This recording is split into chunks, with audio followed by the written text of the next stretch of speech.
नमस्कार साथियों, मैं भुवनेश प्रताप सिंह स्वागत करता हूं आप सभी का आपके अपने परिवार जीएस गढ़ में। और जैसे कि आप सभी को पता है साथी, हमने आरआरबी एनटीपीसी 2024 के लिए प्रीवियस ईयर क्वेश्चंस की एक सीरीज चलाई है, जिसमें आज हम करने वाले हैं 30 दिसंबर 2020 के सेकंड शिफ्ट में पूछे गए जीके के सभी प्रश्न है ना। तो सेशन बहुत इंपॉर्टेंट होने वाला है, इसलिए सभी साथी क्लास में शुरू से लेकर लास्ट तक बने रहेंगे। क्लास अच्छी लगे तो लाइक करना, चैनल पर नए हो तो सब्सक्राइब करना और इसको शेयर भी कर देना अपने दोस्तों के साथ। और साथ के साथ हर एक क्वेश्चन का मेरे साथ साथ आंसर भी करते रहना, ठीक है। चलिए शुरुआत करते हैं और देखते हैं पहला सवाल क्या है।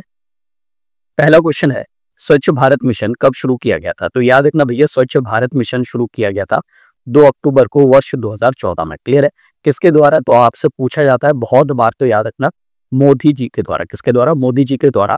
और 2 अक्टूबर को हम क्या मनाते हैं? हर वर्ष गांधी जयंती मनाते हैं। तो गांधी जयंती के अवसर पर मोदी जी ने 2 अक्टूबर वर्ष 2014 में स्वच्छ भारत मिशन की भारत में शुरुआत की थी।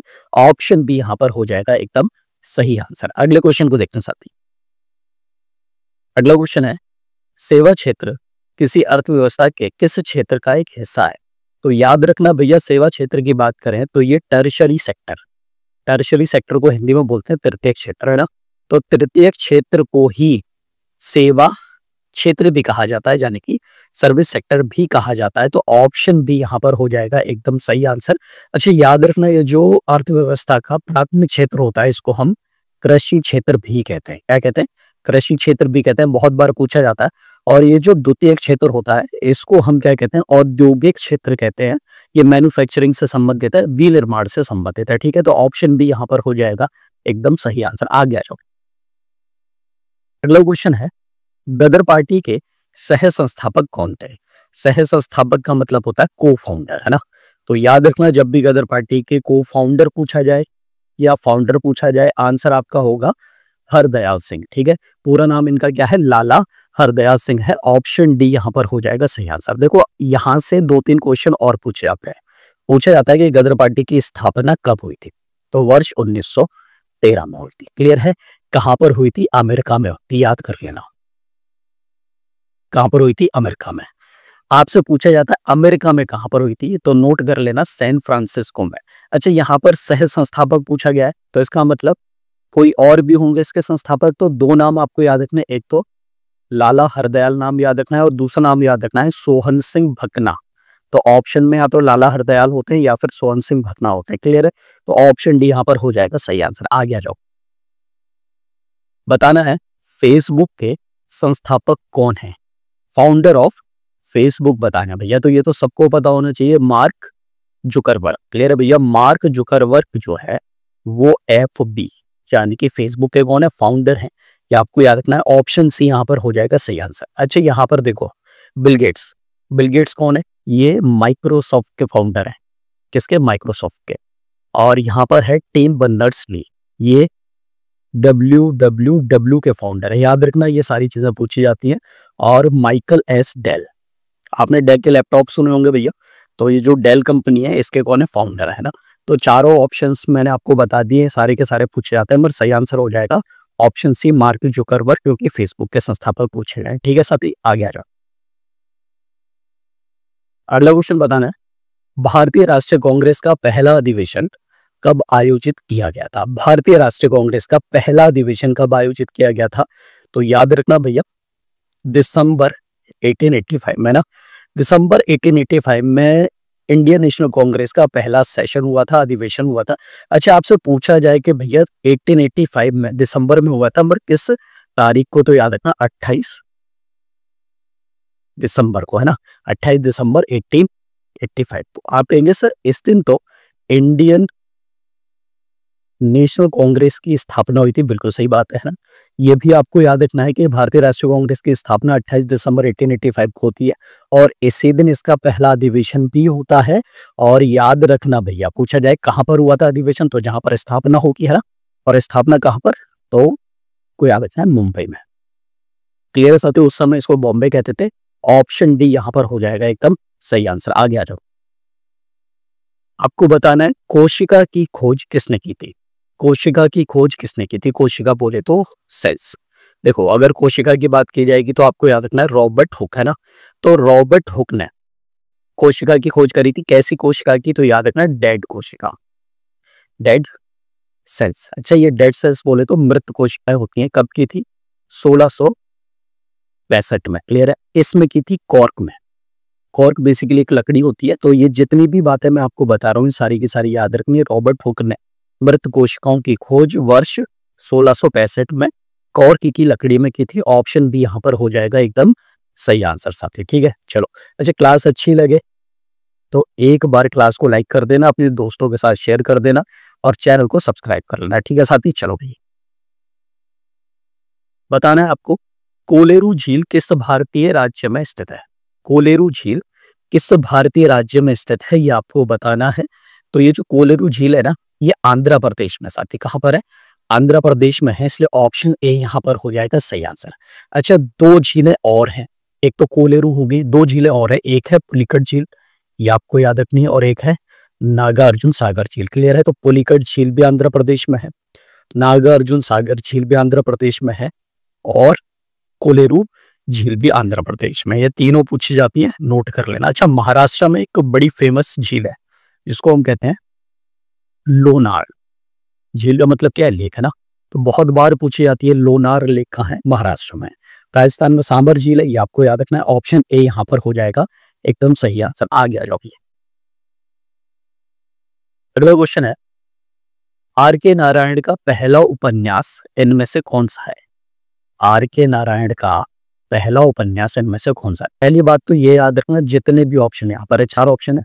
चार ऑप्शन में एक में है मालगुडी डेज, दूसरे में द इंग्लिश टीचर, और तीसरे ऑप्शन में स्वामी एंड फ्रेंड्स, और चौथे ऑप्शन में दी गाइड। पहली बात याद रखना, ये चारों जो रचनाएं हैं, ये चारों रचनाएं किसकी हैं? आर के नारायण की हैं। पहली चीज ये। अब पूछा गया कि पहला उपन्यास यानी कि फर्स्ट नोवेल कौन सा इनमें से? तो वो है स्वामी एंड फ्रेंड्स। क्लियर है भैया? स्वामी और उसके मित्र आर के नारायण का क्या है? पहला उपन्यास है, इसलिए ऑप्शन सी यहाँ पर हो जाएगा एकदम सही आंसर। मगर याद रखना, Malgudi days, the English teacher, Swami and friends and the guide, ये चारों रचनाएं आर के नारायण की है। सबसे फेमस है मालगुडी डेज, जो बहुत बार आपके पेपर में पूछी जाती है। ऑप्शन सी यहाँ पर हो जाएगा सही आंसर। आगे आ जाओ भैया। अगला क्वेश्चन बताना है आपको, केल्विन पैमाने पर पानी का हिमांक क्या है? हिमांक का मतलब होता है फ्रीजिंग पॉइंट। आप सबको पता है कि 0 डिग्री सेल्सियस पर पानी जमना शुरू होता है, मगर वहां पर है 0 डिग्री सेल्सियस। यहां पर पूछा है केल्विन पैमाने पर, है ना। तो केल्विन पैमाने पर पूछा गया है, तो यहां पर सही आंसर हो जाएगा option D, 273.15 kelvin. Option D is the right answer. Clear है भैया? ये आपको याद रखना है, क्योंकि 0 degree Celsius equals to 273.15 kelvin. Clear है भाई? कोई दिक्कत तो नहीं। ऑप्शन डी यहाँ पर हो जाएगा सही आंसर। आ गया है। 2021 में ग्रीष्मकालीन ओलंपिक खेल कहाँ आयोजित किए जाएंगे? अब आप कहेंगे सर इस समय तो 2024 चल रहा है, ये 2021 का है। अरे भैया, PYQ है ना, तो ये उस समय का करंट अफेयर का क्वेश्चन रहा होगा। क्लियर है? तो 2021 में कहां पर हुए थे? तो आपको पता है 2021 में हुए थे टोक्यो में। ऑप्शन ए यहां पर हो जाएगा सही आंसर। 2024 में कहां पर हुए हैं? तो आपको याद रखना है पेरिस में हुए हैं। क्लियर है? और यहां पर ये याद रखना कि इस वर्ष जो ओलंपिक गेम्स हुए हैं उनकी वीडियो चैनल पर डली हुई है। हर एक क्वेश्चन जो आपके पेपर में पूछा जाएगा गारंटी के साथ, वो मैंने हर उस वीडियो में कराया। तो जाकर वो वीडियो देख लेना, चैनल पर डली हुई है ना। चलो आगे चलते हैं। ऑप्शन ए यहां पर हो जाएगा सही आंसर। अगला क्वेश्चन है, विश्व पर्यावरण दिवस 2019 की विषय वस्तु क्या है? विषय वस्तु का मतलब होता है थीम। तो थीम बतानी है वर्ल्ड एनवायरनमेंट डे की, वर्ष 2019 की। ये भी करंट अफेयर का क्वेश्चन रहा होगा। तो इसका सही आंसर है एयर पोल्यूशन। क्लियर है भैया? तो एयर पोल्यूशन का मतलब क्या है? वायु प्रदूषण। Option C is the right answer of this question. आ गया जाओ। आपको बताना है ताजमहल परिसर का निर्माण लगभग कब शुरू किया गया था? तो ताजमहल परिसर का जो निर्माण है वो शुरू होता है वर्ष 1632 में। क्लियर? तो ऑप्शन बी यहां पर हो जाएगा एकदम सही आंसर। अच्छा, आप सभी को पता होगा ताजमहल कहां पर है? तो ताजमहल है आगरा में। क्लियर है? और किस नदी के तट पर है? यमुना नदी के तट पर है। किसने बनवाया था? शाहजहां ने बनवाया था। ये आपको याद रखना है। वर्ष 1632 में इसके बनने की यानी कि निर्माण शुरू होता है। Clear? Option B is the right answer. 1931 में निम्नलिखित में से कौन इंडियन नेशनल कांग्रेस के अध्यक्ष थे?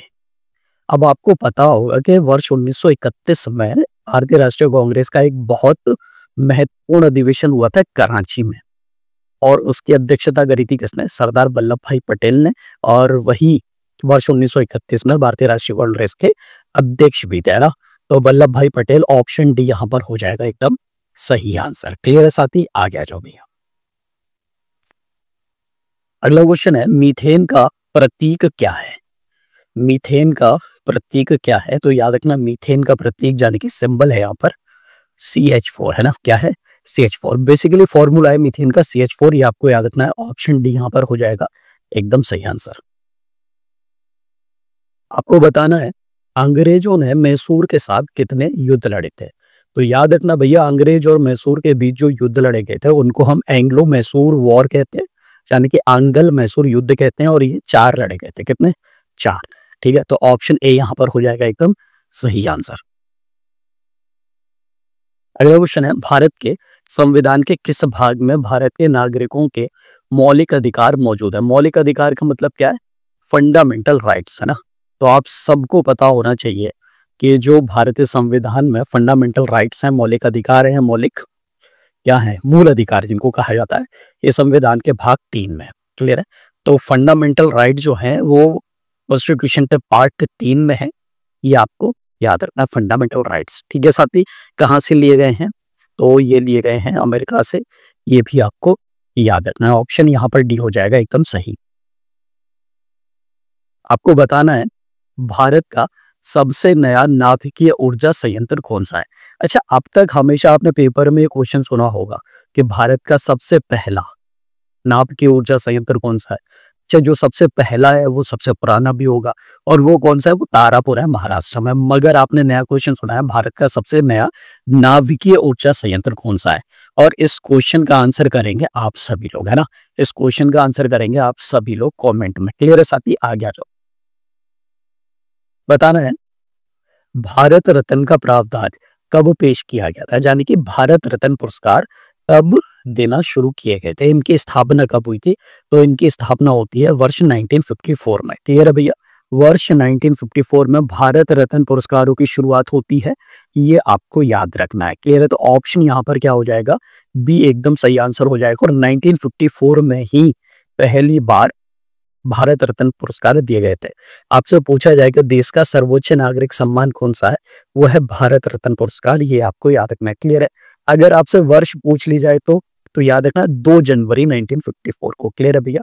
तो 1954 में कब? तो आपको याद रखना है 2 जनवरी को। क्लियर है? पहली बार कब दिए गए थे? 1954 को 3 व्यक्तियों को दिए गए थे, डॉक्टर सर्वपल्ली राधाकृष्णन, CV रमन और C राजगोपालाचारी। इन 3 व्यक्तियों को वर्ष 1954 में पहली बार भारत रत्न पुरस्कार दिया गया था। क्लियर है? ऑप्शन बी हो जाएगा सही आंसर। आगे आ जाओ भाई। बताना है, WHO द्वारा मई 2019 में किन देशों को मलेरिया मुक्त घोषित किया गया है? तो 2 देश वो हैं जो ऑप्शन सी पर लिखे हैं, अल्जीरिया और अर्जेंटीना। क्लियर है? तो अल्जीरिया और अर्जेंटीना को वर्ष 2019 में WHO के द्वारा मलेरिया मुक्त देश घोषित किया गया है, इसलिए ऑप्शन सी यहाँ पर हो जाएगा एकदम सही आंसर। ये आपको याद रखना है साथी। आगे आ जाओ भैया।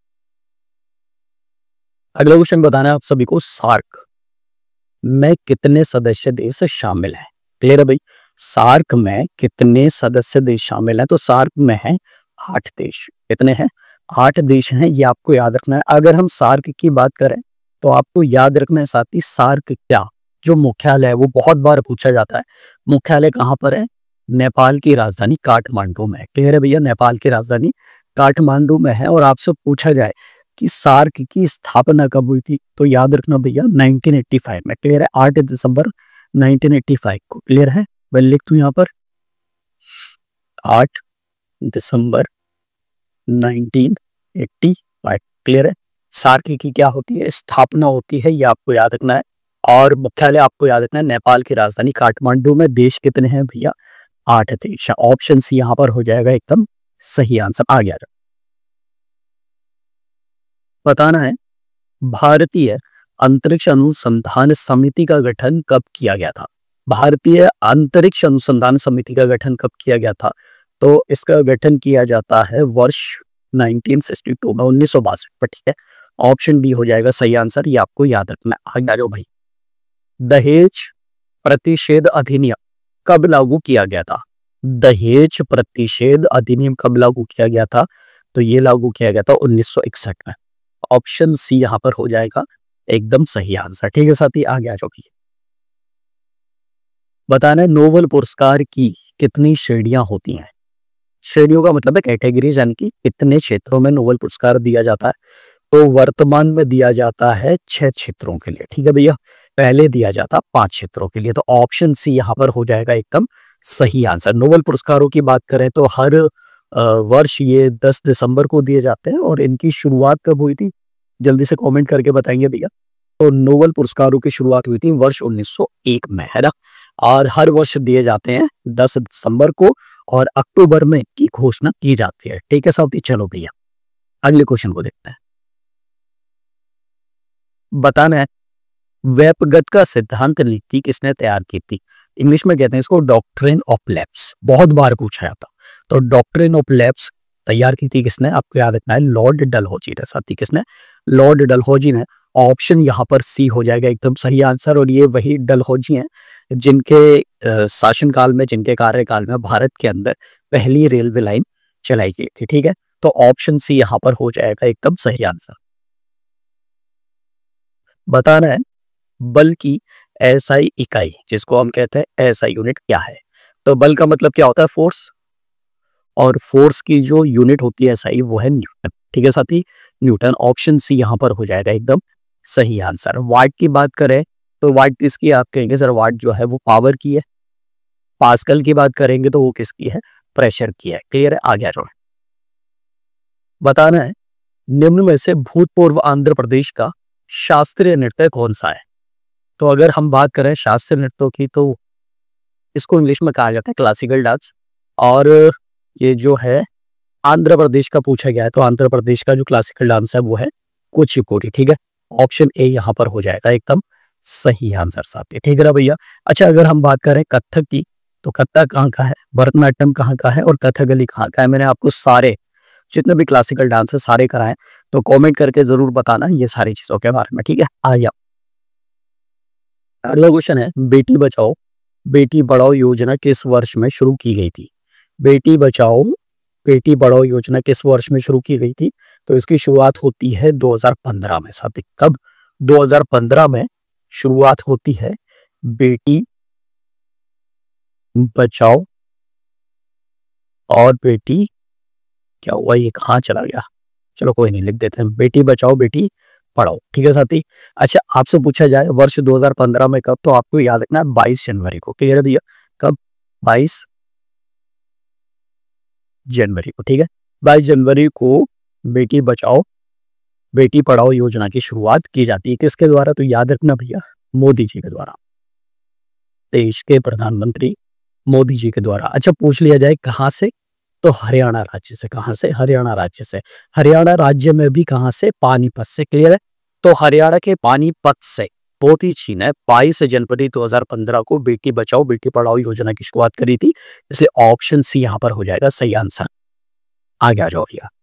आपको बताना है कंप्यूटर फील्ड में ओएलई का विस्तार क्या है, यानी कि फुल फॉर्म ऑफ ओएलई बतानी है कि ओएलई की फुल फॉर्म क्या होती है। तो यहां पर हो जाएगी ऑब्जेक्ट लिंकिंग एम्बेडिंग। क्लियर है? Option D is the right answer of this question my dear friend, ठीक है। चलो आगे आ जाओ। नेक्स्ट क्वेश्चन है आईएसएफआर रिपोर्ट 2019 के अनुसार भारत का कुल वन क्षेत्र कितना है? किसके अकॉर्डिंग बता रहा है? आईएसएफआर रिपोर्ट 2019 के अनुसार भारत का कुल वन क्षेत्र कितना है ये बताना है। तो याद रखना भैया वन क्षेत्र है कितना, आप कहेंगे देश के कुल भौगोलिक क्षेत्र का 21.67% है ना, 21.67% है। इसलिए ऑप्शन डी यहाँ पर सही आंसर हो जाएगा। अगला क्वेश्चन देखते हैं साथी। 2011 की जनगणना के अनुसार भारत का सर्वाधिक साक्षर राज्य कौन सा है? साक्षर राज्य का मतलब क्या है? लिटरेट स्टेट पूछी गई है एज पर सेंसस 2011 के अनुसार, तो वो है केरल राज्य। ऑप्शन डी यहाँ पर हो जाएगा एकदम सही आंसर साथी, ठीक है। चलो आगे चलते हैं, अगला क्वेश्चन देखते हैं। बताना है एक विलियन चाक पाउडर के साथ अभिक्रिया करने पर एक गैस का निर्माण करता है जिससे चूने के पानी का रंग दूधिया हो जाता है। उस विलयन में क्या है? तो उस विलयन में है HCl, hydrochloric acid. Option C हो जाएगा सही आंसर साथी। ठीक है, अगला क्वेश्चन देखते हैं। अगला क्वेश्चन है, स्वर्णिम चतुर्भुज परियोजना का शुभारंभ किसने किया था? तो स्वर्णिम चतुर्भुज परियोजना को कहा जाता है गोल्डन क्वाड्रिलेटरल प्रोजेक्ट और इसकी शुरुआत की जाती है अटल बिहारी वाजपेयी जी के द्वारा। क्लियर है? तो ऑप्शन ए यहाँ पर हो जाएगा अटल बिहारी वाजपेयी। क्लियर है भैया? अच्छा, याद रखना स्वर्णिम चतुर्भुज परियोजना जो है एक राष्ट्रीय राजमार्ग परियोजना है जिसके माध्यम से 4 मेट्रो सिटीज को जोड़ा जाता है। क्लियर है? और वो 4 मेट्रो सिटी कौन कौन से हैं याद रखना, एक है दिल्ली, मुंबई, चेन्नई और यहाँ पर है कोलकाता। क्लियर है? ऑप्शन ए हो जाएगा सही आंसर। अगला क्वेश्चन देखते हैं। भारत का पहला उपग्रह कौन सा है? आर्यभट्ट है। अंतरिक्ष यान कब प्रक्षेपित किया गया था? तो भारत का पहला उपग्रह आर्यभट्ट है, ये याद रखना। और पूछा जा रहा है कि भैया इसको कब प्रक्षेपित किया गया था? प्रक्षेपित का मतलब होता है लॉन्च किया गया था। तो इसको लॉन्च किया गया था 19 अप्रैल 1975 को, 19 अप्रैल 1975। ऑप्शन ए हो जाएगा एकदम सही आंसर साथी। ठीक है, अगले क्वेश्चन को देखते हैं। तो अगला क्वेश्चन आपको बताना है बरगद के पेड़ का वनस्पतिक नाम क्या है? वनस्पतिक नाम का मतलब क्या है? बॉटनिकल नेम बताना है बरगद के पेड़ का। तो इसको कहा जाता है फिकस बेंगालेंसिस। क्लियर है? Ficus benghalensis. ऑप्शन ए यहाँ पर हो जाएगा एकदम सही आंसर साथी। अगला क्वेश्चन देखते हैं। 2020 में संयुक्त राष्ट्र सुरक्षा परिषद में दुनिया के कितने देशों के पास वीटो शक्ति है? तो ये भी उस समय का करंट अफेयर का क्वेश्चन था। और अगर हम बात करें तो कितने देशों के पास वीटो शक्ति थी, तो वो है 5 देश। ऑप्शन डी यहाँ पर हो जाएगा सही आंसर। क्लियर है साथी? अगले क्वेश्चन को देखते हैं। नेक्स्ट क्वेश्चन है, इलेक्ट्रॉनिक के माध्यम से वस्तुओं की खरीद व विक्रय को जाना जाता है किसके माध्यम से? तो ई कॉमर्स के माध्यम से, है ना। तो ऑप्शन यहाँ पर डी हो जाएगा एकदम सही आंसर। ठीक है साथी, अगला क्वेश्चन देखते हैं। बताना है राज्यसभा में कितने सदस्य होते हैं? राज्यसभा में कितने सदस्य होते हैं? तो ये होते हैं 250। ऑप्शन ए यहाँ पर हो जाएगा सही आंसर। और याद रखना राज्यसभा में 250 सदस्य होते हैं जिनमें से 12 सदस्यों को भारत के राष्ट्रपति नॉमिनेट कर सकते हैं, मनोनीत कर सकते हैं। ऑप्शन ए सही हो जाएगा। ठीक है साथी, आगे जो बताना है 2016 में भारत के स्मार्ट शहरों के रूप में विकसित किए जाने के लिए पहले बैच में कितने शहरों का चयन किया गया था? तो पहला जो बैच था उसमें 20 शहरों को सेलेक्ट किया गया था, चयन किया गया था। ऑप्शन डी यहाँ पर हो जाएगा एकदम सही आंसर साथी। अगला क्वेश्चन देखते हैं। लक्षद्वीप द्वीप समूह, अंडमान और निकोबार द्वीप समूह के समुद्र तट सहित भारत की समुद्र तट की लगभग कुल लंबाई क्या है? तो अगर हम बात करें ऑप्शन को देखकर तो सही आंसर हो जाएगा ऑप्शन डी 7517 किलोमीटर। क्लियर है? 7517 kilometre. Option D is the right answer साथी। अगला क्वेश्चन है, निम्नलिखित में से किस राज्य ने महिला उन्मुखी समुदाय आधारित गरीबी उन्मूलन कार्यक्रम कुटुंबाश्री को लागू किया है? तो कुटुंबाश्री को लागू किया था केरल राज्य ने। ऑप्शन ए यहाँ पर हो जाएगा सही आंसर साथी। ठीक है, चलिए तो आज के सेशन में हमने 40 क्वेश्चन देखे क्योंकि आप सभी को पता है आरआरबी एनटीपीसी सीबीटी फर्स्ट में ना जीके जीएस के 40 क्वेश्चन पूछे जाते हैं। और आज हमने कंप्लीट कर लिया। सेशन कैसा लगा एक बार कमेंट करके बता देना। अच्छा लगे तो लाइक कर देना, शेयर कर देना और चैनल पर नए हैं तो सब्सक्राइब कर लेना क्योंकि ये सीरीज चलती रहेगी। ठीक है साथी, तो मिलते हैं अगले सेशन में। तब तक के लिए नमस्कार, जय हिंद, जय भारत, जय भवानी। ख्याल रखना अपना और अपने परिवार का।